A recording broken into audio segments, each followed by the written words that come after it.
So Bengal had a historical lead when it came to industry, when it came to entrepreneurship with the British. Do you think somewhere down the line, over the last few decades, that spirit of entrepreneurship has been killed here? Certainly it has, it's not the same as it used to be. If you look at it from a very long historical context, one of the major blows was when the capital moved from Calcutta.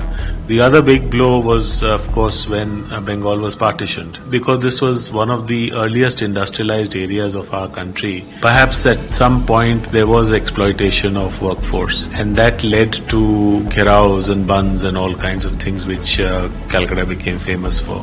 People here, the politics of the region, kind of was not really attuned to a very market-friendly, development-oriented politics. So you put all this together and it was a perfect storm. Things that's been spoken about a lot in terms of the economy in this election is West Bengal's debt trap. It started, of course, by the end of the left rule, there was a significant one. They're saying it's only increasing now. What should a government need to do to find their way out of this? You need to earn more. And to earn more means you need to have more activities, more industry, more services, so that you can generate more income. The other, of course, is that we have to target our subsidies. That sometimes the subsidies are also going to the people who don't deserve it.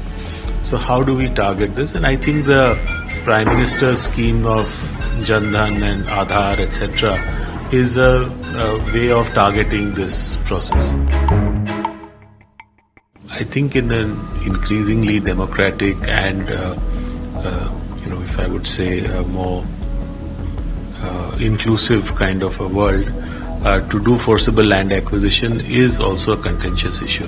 We have to find a middle ground. I do believe that lands will be available, but it will be a little longer, the process will be a little costlier.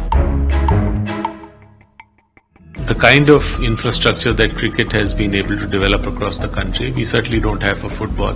I think ISL is one such attempt that if there is corporates who get interested, if there's more money that comes in by way of sponsorships, etc., the ecosystem will be created to develop sports infrastructure in West Bengal and in other parts of India. As we go forward, we are hopeful that this will become popular and we'll be able to find the money to build the infrastructure.